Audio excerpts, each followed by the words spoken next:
Everyone, welcome to Nobel schools YouTube channel. ધોરણ 7ના અંગ્રેજીના 17મા લેક્ચરમાં આપણે યુનિટ 2 છે સ્ટેપ બાય સ્ટેપ્સ એની એક્ટિવિટી 8A છે મેગા રાઇડ એનો પેરેગ્રાફ 6 છે જે આજે આપણે કરવાનો છે, જે તમને ટેક્સ્ટ બુકમાં પેજ નંબર 23 પર આપેલો છે. નાવ let us go on the east west corridor.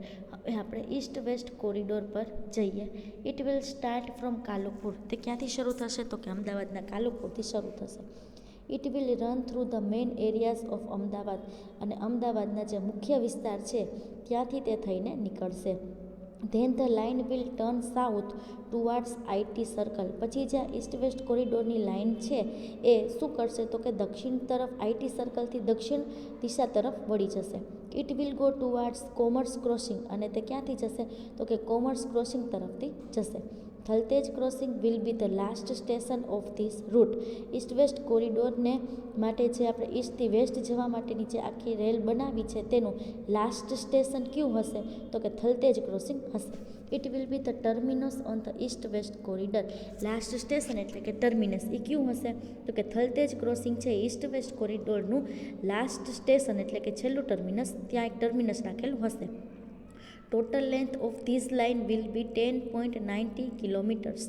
Total length એટલે કે ટોટલ લંબાઈ કેટલી હશે? તો કે કાલુપુરથી શરૂ થઈને થલતેજ ક્રોસિંગ સુધી 10.90 કિલોમીટર લાંબુ આ રૂટ હશે. It will connect the eastern and western Ahmedabad. એટલે શું કરશે? તો કે ઈસ્ટર્ન અને વેસ્ટર્ન અમદાવાદ એટલે કે પૂર્વ અને પશ્ચિમ અમદાવાદ છે એને જોડી દેશે. કઈ લાઈન? તો કે ઈસ્ટ વેસ્ટ કોરિડોર છે તે જોડી દેશે. હવેના પ્રશ્ન જવાબ જોઈએ કે which line will connect eastern and western Ahmedabad. પૂર્વ અને પશ્ચિમ અમદાવાદને કઈ લાઇન જોડશે? તો કે the east west corridor will connect eastern and western Ahmedabad. East west corridor છે એ પૂર્વ અને પશ્ચિમ જે અમદાવાદના વિભાગો છે તેને જોડશે. બીજું છે what will be the total distance from between Kalupur and Thaltej crossing. કાલુપુરથી શરૂ થઈને થલતેજ ક્રોસિંગ સુધીનું કુલ લંબાઈ કેટલી હશે? તો કે the total distance between Kalupur and Thaltej crossing will B 10.90 kilometres એટલે કે 10.90 કિલોમીટરની લંબાઈ હશે. Third one, which is the last station of the east west corridor. East west corridor છે એનું છેલ્લું સ્ટેશન કયું હશે? તો કે કાલુપુરથી શરૂ થઈને ક્યાં ઊભું રહેશે? તો કે થલતેજ ક્રોસિંગે ઊભું રહેશે. એટલે Thaltej crossing is the last station of the east west corridor. જે છેલ્લું સ્ટેશન હશે એ કયું હશે? તો કે થલતેજ ક્રોસિંગ એ ટ્રેન ઊભી રહેશે. From where will the east west corridor start. East west corridor છે તે શરૂ ક્યાંથી થશે? તો કે તમને પેરેગ્રાફની પહેલી જ લીટીમાં મળી જાય છે કે it will start from Kalupur. એટલે કે the east west corridor will start from Kalupur.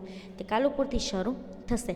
હવે તેના વિકલ્પો જોઈએ. પહેલો વિકલ્પ છે the east west corridor will start from ખાલી જગ્યા. ઈસ્ટ વેસ્ટ કોરિડોર ક્યાંથી શરૂ થશે? તો કે કાલુપુરથી શરૂ થશે. The last station of the east west corridor will be, છેલ્લું સ્ટેશન કયું હશે? તો કે થલતેજ ક્રોસિંગ હશે.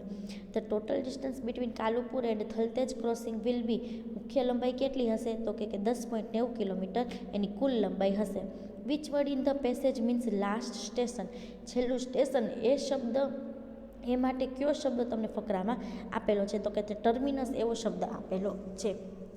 આજના વિડીયોમાં તમારે આપણે આજે છઠ્ઠો પેરેગ્રાફ જોઈ ગયા છીએ. એ છઠ્ઠો પેરેગ્રાફ પહેલા સાથે પણ પાઠ શરૂ થાય છે ત્યાંથી લઈને 6 પેરેગ્રાફ સુધીનું પાઠનું ભાષાંતર કરતા અને એના પ્રશ્ન જવાબ, છઠ્ઠા પેરેગ્રાફના પ્રશ્ન જવાબ તમારે તમારી પાકી બુકમાં લખવાના રહેશે. અને પેરેગ્રાફમાંથી પ્રશ્નો જવાબ ક્યાંથી કઈ રીતે મેં લખેલો છે તે પણ તમારી જાતે ગોતી અને પાકી બુકમાં લખવાનું રહેશે. Thank you.